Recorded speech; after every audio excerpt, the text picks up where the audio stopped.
Tonight we're driving the 2024 Polestar 2 Performance Plus.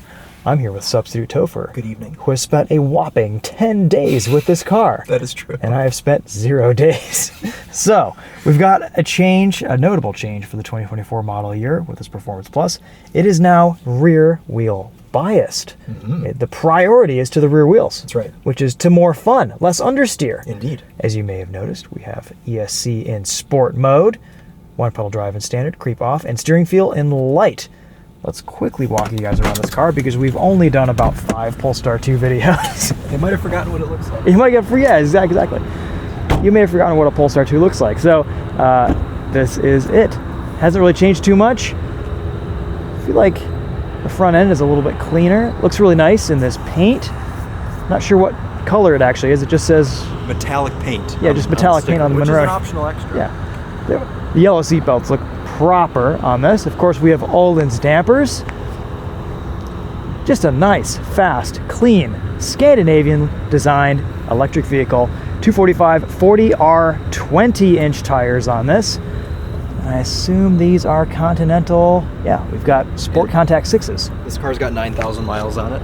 Yes, it's seen some use. Press, journalist, YouTube miles. It still feels tight. It feels nice. No, it does. The tires are a little worn, but otherwise it feels super tight. I like that it has just regular door handles. Door handles are so underrated. They really are. I know. They really are. These are some good door handles. Everything we've been driving recently has weird door handles, and these just work. All right, let's go see what the Performance Plus does.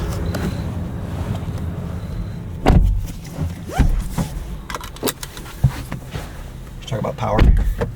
Oh yeah, we didn't talk about 455 horsepower, and some of I forgot the torque. 455 horsepower, and this is a very casual video. 546 pound-feet of torque. Cool.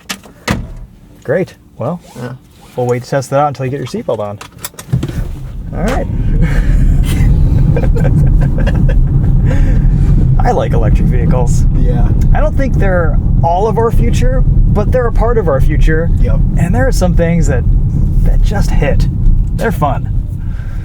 All right. Yeah, I've lived in a Chevrolet Equinox EV all week, which is probably the slowest EV I've ever driven. I would agree with that. This is not slow. No. This is quite fast. It's a lot of fun.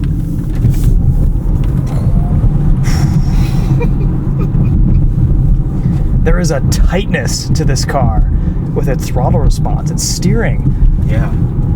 The one pedal driving is really well calibrated. It comes to a stop just so smoothly. And then just rips off the line. This Polestar 2 feels more like an extension of yourself than pretty much any other electric vehicle. Yeah. In the class, I would say. It's fun to drive. Yeah. It's not trying to be weird or do anything super differently. It's just kind of a car. The infotainment works well. You have CarPlay. Yes, wired CarPlay. Wired CarPlay. Harman Kardon sound system, which is pretty dang good.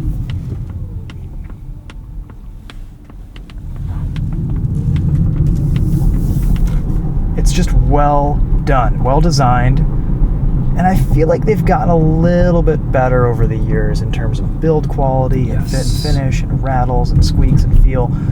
The suspension's a little bit noisy and crashy over bumps, but that's kind of what happens with high performance suspension. Yep. Yeah. That's just the way it feels. It's okay. These dampers are adjustable as well. They are. Yeah. And they ride nice. It's a nice ride handling balance.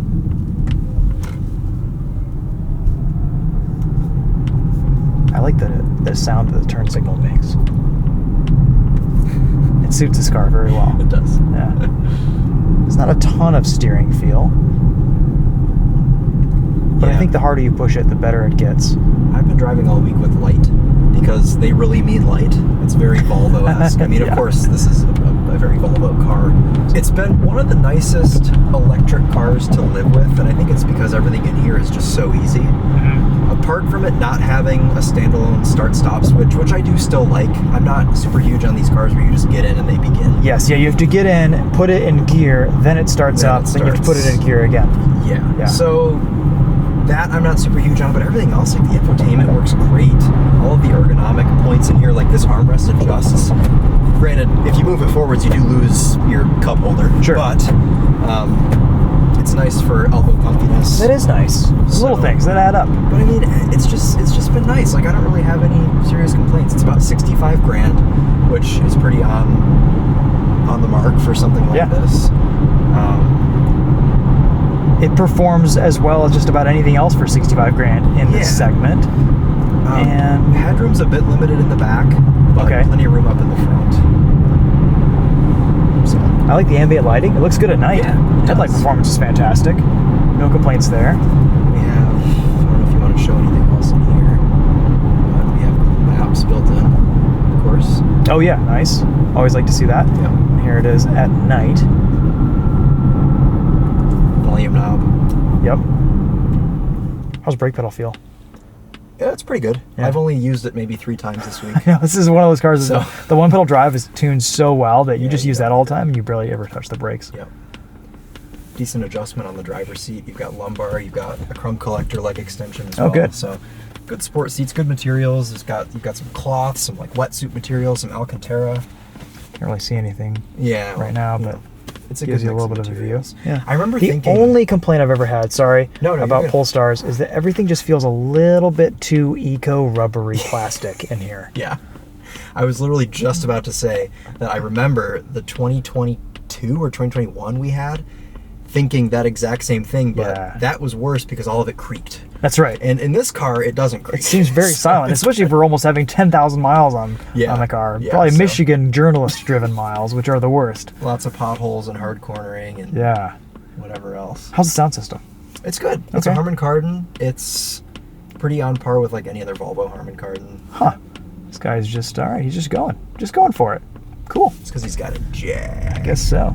He's got a bank robbery to run away from. A lot of stolen paintings in there. He's got to get home. Oh, man. In the real world, it doesn't get much faster than something like this. It really doesn't. It's really, really rapid. Like, it's insane. It's ridiculous. There's your brights. Continental's just screaming for mercy.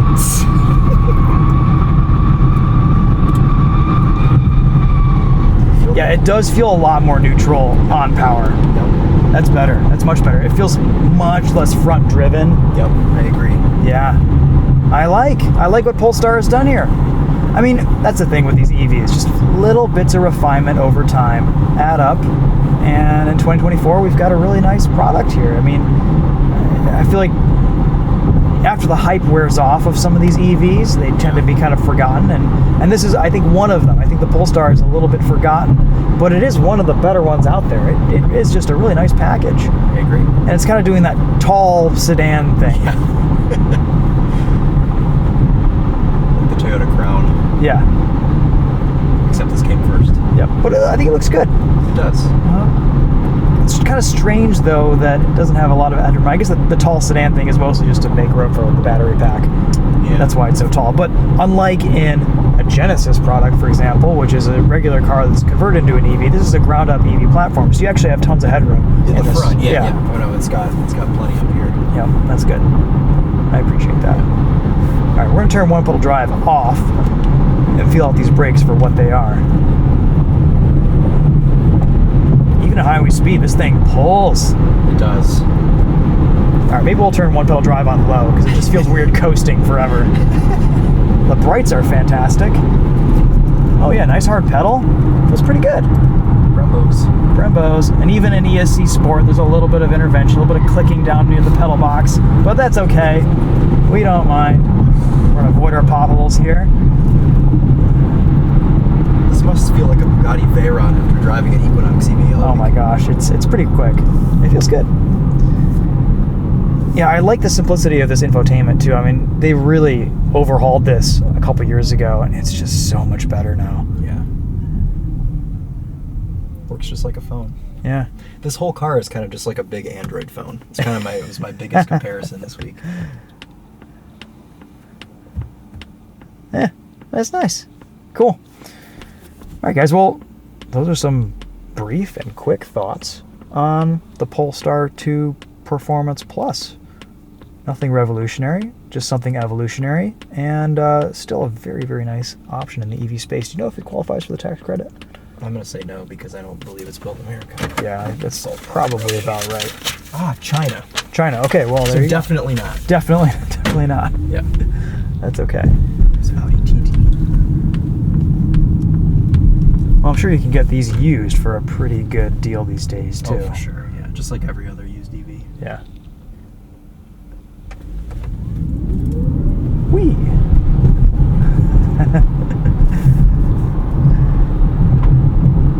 I had a bit of a red light run with a Tesla Model 3 the other day in my S2000. Oh. Except he was in chill mode, and I was like revving to 9 grand up to like 45 miles an hour. And he was like, "What is that thing? It sounds amazing!" And he was completely silent. But, you know... At least he appreciated it. Yeah, at least he appreciated it. Yeah. That's what it's all about. It was funny. But, you know, we were just like launching silently off that light. You can hear the Audi TT just ripping next to us. It's funny. You gotta appreciate some things about electric vehicle driving. You know, something like this may be not a good only car just because of the charge network and the limitations that come along with that. But as a second vehicle, it's hard to beat as a daily driver. Like, it's just, every time we spend a week in an EV, it's just like, oh, it's so nice not to have to use gas. You charge this, once or twice a week, and you're good to go. You don't need to top it off every night. It has, how many miles of range? Probably about 250 miles, 280 miles of range. Yeah, when it was, this week when it's been on full, it's been reading out like 260. Yeah, nice. Yeah. That's fine. Oh, you could have smoked her. That's okay. This isn't the place to drag race. That's true. All right. Well, we'll end on that note. Thanks so much for watching, guys. Go check out Chris's channel at TOPHER Drives, and maybe we'll walk you around this again real quick and show you what it looks like from the outside. Me as well. Yeah. We'll find a spot here.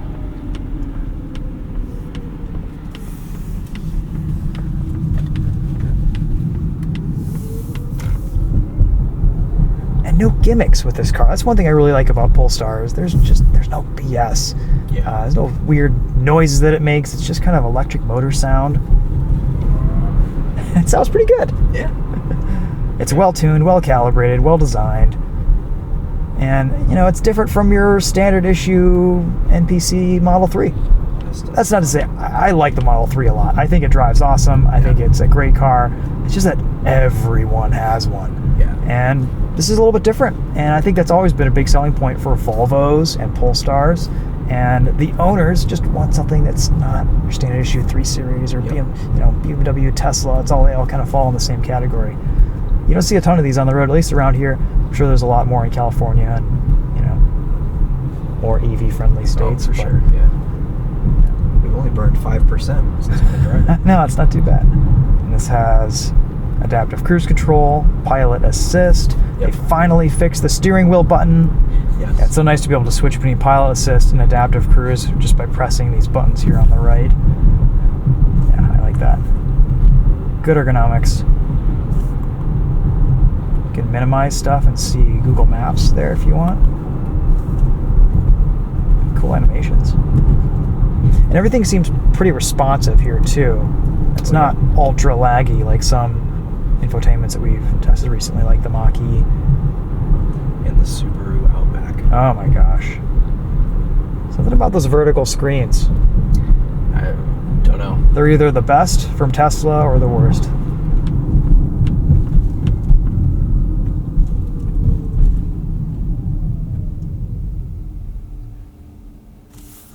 That's a smooth, confident stop. I like that. The Equinox coasts a little bit too much coming up to a light. Yeah. But this kind of blends off. It does like the limo stop. That's what you want out of an EV. Limo stop. Yeah. That's true. Just kind of bleed off the brake pedal.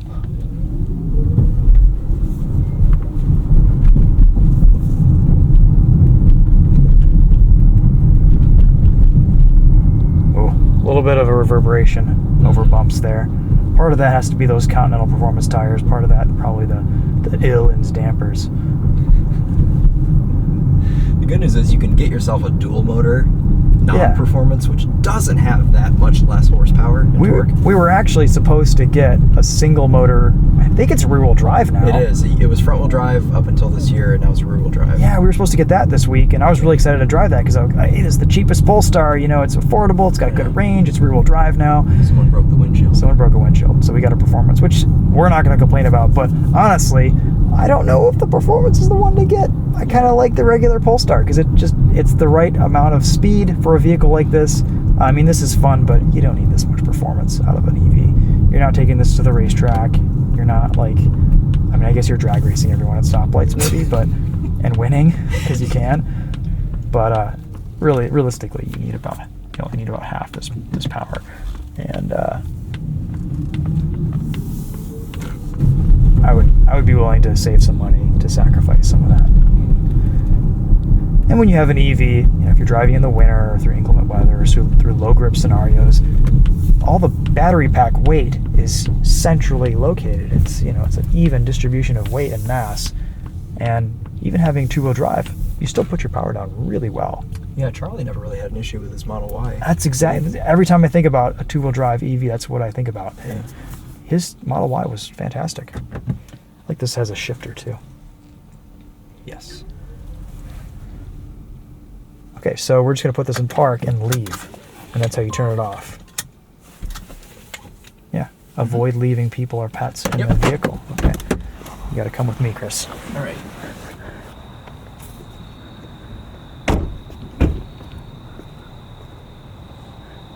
I feel like they changed the wheels a little bit to be a bit more aerodynamic, less open of a design. Would you like to show the frunk? Yeah, let's see the front. Yeah. We've got Thor's Hammer's headlights. 78 kilowatt hour battery. Always like the taillights or the LED strip in the back. A small opening here, but smaller than some, bigger than others. Yeah. Your toolkit takes up most of it. You get a jack. Is there a spare? Let's investigate. Yeah. This is a lift back as well. That's cool. So, you got. I like that. The practicality of an SUV. You've got this too. Oh, that's the best feature. My mom's S60 had that from 2002. No spare, but you could probably throw one back there if you were trying, go on a road trip or something. It's a pretty beefy charge cable. Yeah, it's a level 1 cable, but okay. Yeah, nice. So I love Volvo's font. If I ever had a font, it would be Volvo's font. I mean, that checks out. Yeah. Charge port's on the back, which is a little bit untraditional. Yeah, I mean, for EVs. Yeah, it's very traditional fuel filler looking charge port. Yeah. Also, do you know if they all have this on them, or is that just because it's a press car? It's probably a press car thing. I don't know. It's a good question. It's just so you can tell all of your friends. You can explain the difference between kilowatt hours and kilowatts. All right, well, that's the end of the video. I feel like every video I just do a Michigan goodbye, or Midwest goodbye. For the last 5 minutes, you're trying to wrap the video. Exactly. Wrap up the conversation. Say goodbye. Yeah. Preach our farewells. All right, well, that's truly the end of the video. I don't really want to say anything else. Sounds good. So, thanks for watching. We'll see you guys later. These kind of have the same charm as, Volvos still do. And I think that's cool that Volvo and Polestar have still kind of, even though they're modern and new and nice and tech heavy, they're still charming. They're not completely soulless.